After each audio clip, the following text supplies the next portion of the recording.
something up in your relationship with money. Maybe you've read all the many financial books out there. They make sense to you, but they don't seem to work for you. What's the problem? Let me explain. The issue with most financial books is that they teach you how to change what you do with your money.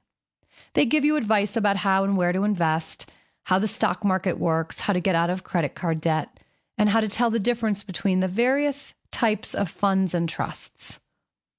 The real key to creating financial freedom isn't about changing what you do. It's about changing how you feel. And that requires more than just learning how to invest. But what about the books on manifesting? Maybe you've diligently written your daily abundance affirmations, but still nothing has changed. Shouldn't that have worked? Are you doomed? Of course not.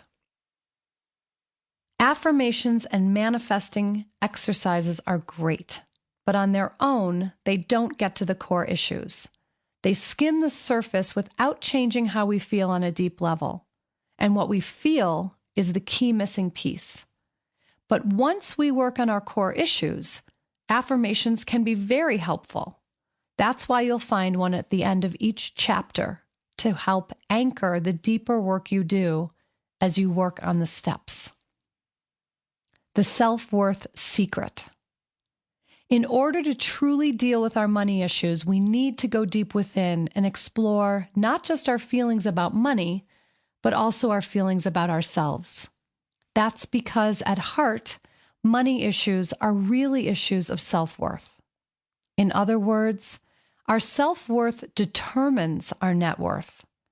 Until we feel truly worthy deep inside of the great life we desire, we won't feel worthy of money on the outside. When we don't feel worthy on the inside, we develop patterns that prevent us from having the money we want and need. For example, even if we get ourselves out of debt, we just build up more debt. Why would anybody do that? Well, they wouldn't do it on purpose, but these kinds of patterns are tenacious because they're created by unconscious feelings and negative beliefs that took hold in childhood. In fact, our sense of self-worth is created when we're very young. As a result, some of us aren't even aware that we don't feel worthy inside. We carry unconscious beliefs about ourselves like, I'm not good enough, or I'm not lovable, or other people are better than I am. These beliefs of unworthiness then drive our behaviors in all sorts of ways. Somebody with self-worth issues might want to go for a promotion but feel intimidated by the competition. This person might say, 4 other people are applying for that promotion. Oh, then I won't have a chance. I won't even put my name in the running. The mashup of money and self-worth issues starts early. And that's why we have to begin by uncovering those old worth issues from childhood. If we don't unwind the tangle of emotions and beliefs and fears that got encoded back then, we'll stay in a dysfunctional relationship with money, not to mention a dysfunctional relationship with ourselves. And it won't matter how many affirmations we write or how much we learn about economics. My client Darcy tried to learn about finance, but couldn't get out from under her patterns born of old self-worth issues. Once I left my parents' house, I realized I needed to get my act together in order to support myself, she says.